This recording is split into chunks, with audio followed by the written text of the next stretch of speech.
Welcome to Storytime with the Met. My name is Christina and I'm so excited to see you today.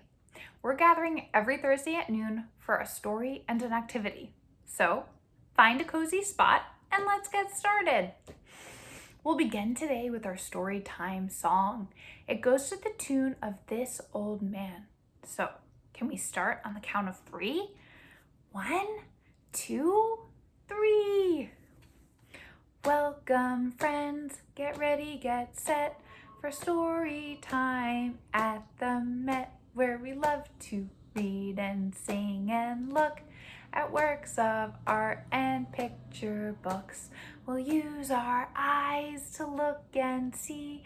We'll use our ears to hear stories. Now we'll take a seat and give a shh. Let's begin with our first book. Thank you so much for singing along. So our book for today is called Nadia's Hands. It's written by Karen English and illustrated by Jonathan Weiner. I'll read the words, but I'll need your help looking at the pictures.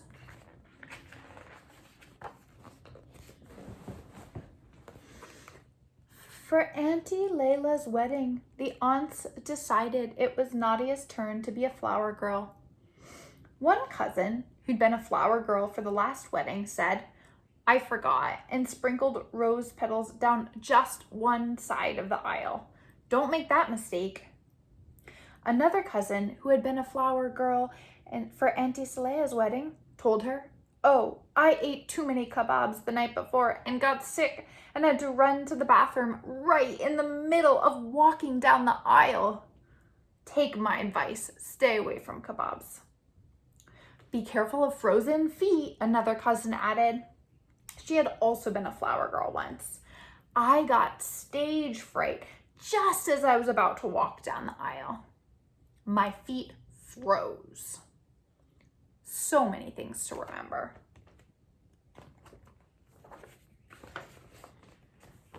"You know what, Nadia?" Auntie Layla said.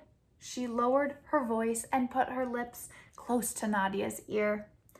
"I have a feeling you're going to be a very good flower girl." Nadia smiled, relieved. "I have a special surprise," Auntie Layla added. Nadia waited. "Auntie Amina's coming Saturday to put the mehndi on your hands." Auntie Layla's eyes danced and sparkled. "Just you wait." Nadia's smile made her face feel stiff. She didn't want the mehndi. It would make her hands orange, it wouldn't wash off, and she didn't want to go to school like that on Monday. She was worried.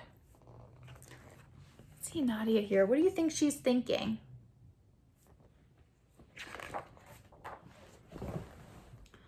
But on Saturday, Nadia forgot her worry and woke up filled with anticipation.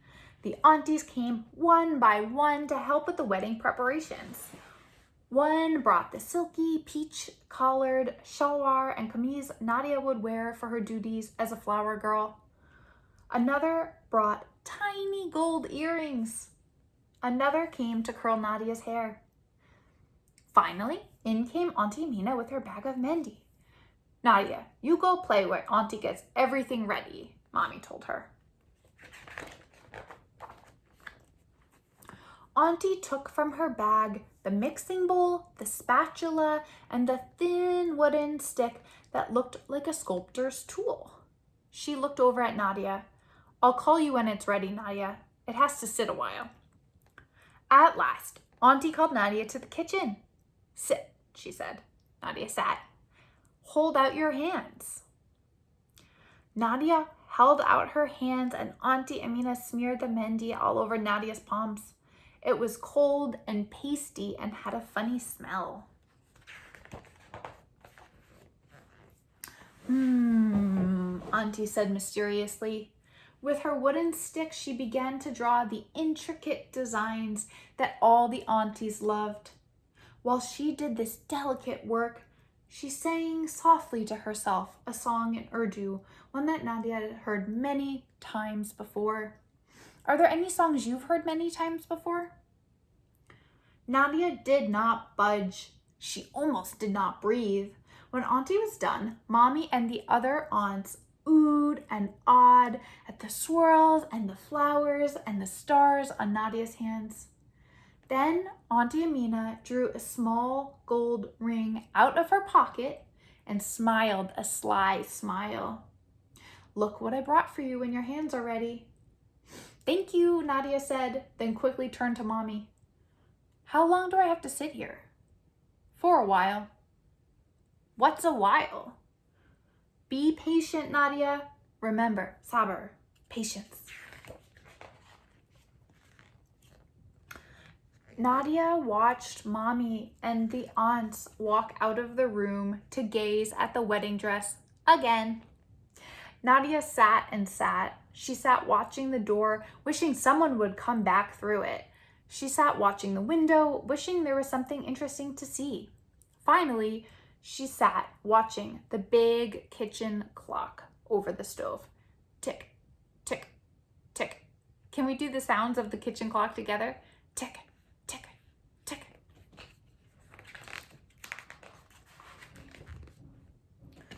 Uncle Omar came by with a flower delivery. He stopped in the kitchen where Nadia sat, palms up, very still. "Ah, Mendy," he said, and nodded approvingly. Uncle Abdul Rahim came next. He stopped by the kitchen to peek in the simmering pots on the stove, part of the wedding feast. "Aha, Nadia," he said, turning around. "You were so quiet and still. I didn't know you were there." "I'm showing everyone I have sabr," she said. That made Uncle laugh. He went over to her and gazed down at her upraised palms. "Oh, you got your hands done for the wedding. That's nice," he said. "Yes, Uncle." But really, she didn't feel it was so nice.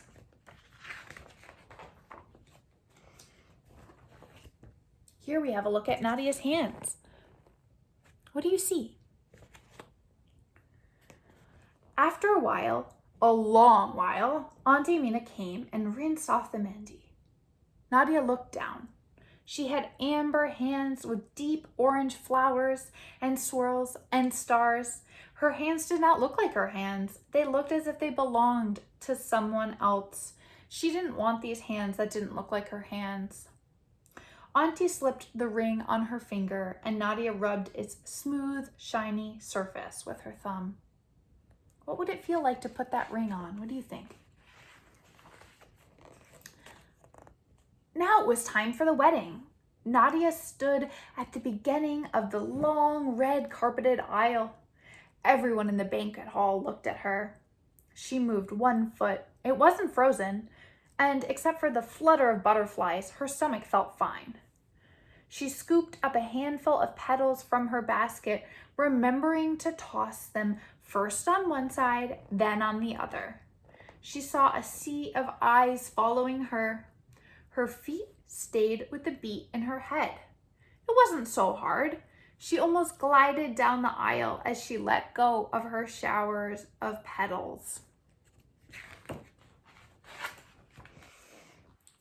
But then the bright amber stone in her ring caught the glittering light, and Nadia noticed her hands for the first time, it seemed. The swirls and tiny flowers and stars, the bright amber color, the deep orange fingertips. Her heart began to pound at the sight of those hands that she'd have to take to school on Monday. Those hands that looked as if they belonged to someone else. She lost the rhythm then and brought her foot down so fast that she nearly stumbled. She felt her face grow hot and imagined it red as a pomegranate. She looked over at the cousins. One was giving her a flat, heavy-lidded look. A tiny smile was starting on another one's lips, as if she were getting ready to laugh. Behind her hand, the third leaned over and said something to the other two. Then all three turned back to watch Nadia, their eyes 3 pairs of scrutinizing slits with smirks hidden behind their solemn expressions. What do you think is going to happen next? Nadia's breath came fast. She plucked a few petals and cast them limply. Then her eyes met Grandma's. Grandma's eyes were filled with tears, but her mouth had a happy smile. She looked at Mommy and Daddy next. Their smiles were full of tenderness, and the aunts and the uncles' smiles were full of affections. Her feet found the rhythm, and she went on, one foot in front of the other, forgetting her hands as she dipped into the basket and sprinkled the flower petals first on one side, then on the other, all the way to the end of the aisle. After the ceremony, one by one, the aunts came over to admire Nadia's hands and have her twirl around to show off her curls. The uncles came over to lift her chin and smile down at her.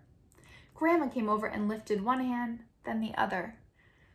"You know what, Nadia?" she whispered. "When I look at your hands, it's as if I'm looking at my past and future at the same time. Did you know that?" "No, Grandma," Nadia said. What she knew was that her hands made Grandma happy, and Mommy and Daddy and the aunts and the uncles.